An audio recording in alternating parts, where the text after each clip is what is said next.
नहीं करी, आपने फ़ौरन कैरोटिड्स पे अपने फिंगर्स डाल के पल्स फील करनी है। 10 सेकंड्स के लिए सिर्फ फील करनी है। 10 सेकंड आपको पल्स ना फील हो तो आपने फ़ौरन कॉल फॉर हेल्प और साथ ही AED, ब्रिंग द AED, ठीक है। या आपने मंगवा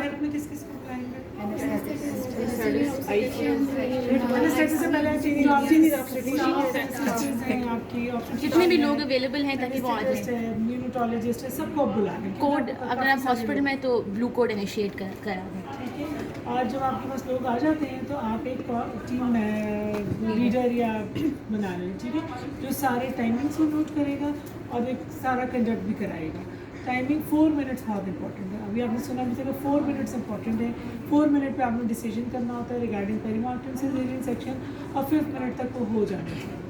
ठीक हो गया। 4 मिनट्स में अब 4 मिनट्स हैं, देखो ना अब इसमें क्या क्या आपने क्विक असेसमेंट करनी है। आप देखना है इसकी फंडल हाइट कितनी है। अम्बलाइकस तक है तो इसका मतलब है 20 वीक से है ये, तब आप मैटरनल रिससिटेशन करेंगे। वो बिल्कुल नहीं तो हाँ, अम्बलाइकस अगर कम है तो आप समझिए एक नॉर्मल पेशेंट प्रेगनेंसी है ही नहीं इसको, ठीक है। आपको उसी तरह रिससिटेट करना है जैसे एक नॉर्मल इंडिविजुअल को रिससिटेट करना है।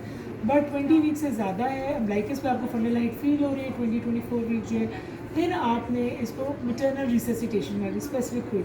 उसमें इंपॉर्टेंट क्या है कि यूट्रस को आपने लेफ्ट साइड पे डिस्प्लेस यूट्राइन डिस्प्लेसमेंट। अगर आप पेशेंट को लेफ्ट लैटरल करेंगे या नीचे बेड रखेंगे तो आपकी CPR डिफिकल्ट हो जाएंगे आप। एक किसी को भी कह दें कि इसको रिप्लेस लेफ्ट में यू वो पकड़ के रखिएगा ऐसे। ठीक है। आपने चेस्ट कंप्रेशंस करनी होती हैं। डायफ्राम ये होता है प्रेगनेंसी में थोड़ा हाई हो आप हुआ होता है, तो आपने यूजुअल पॉइंट से स्टर्नम के मिड पॉइंट से आप थोड़ा ऊपर अपने हायर आप अपने कंप्रेशंस करेंगे।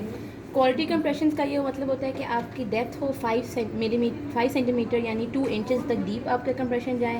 प्रॉपर आप रिकॉयल होने के लिए टाइम दें ऐसे, और आपकी रेट होगी 100 कंप्रेशंस पर मिनट, ठीक है। और हम 100 कंप्रेशंस पर मिनट जो आपका टीम लीडर होगा वो ये भी देख रहा होगा कि ये प्रॉपर रिकॉयल हो रहा है, स्पीड इसकी ठीक है, बहुत तेज़ तो नहीं। अगर आप इससे भी तेज़ जाएंगे तो आपकी रिकॉयल होने के लिए आपको टाइम नहीं मिलेगा।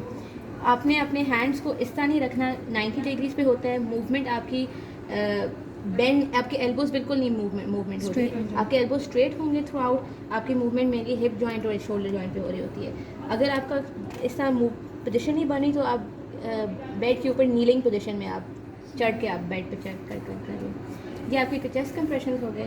आपने जब एयर आपने 30:2 का रेशो रखना होता है, 30 कंप्रेशन और 2 ब्रेथ्स, और रुकना नहीं है।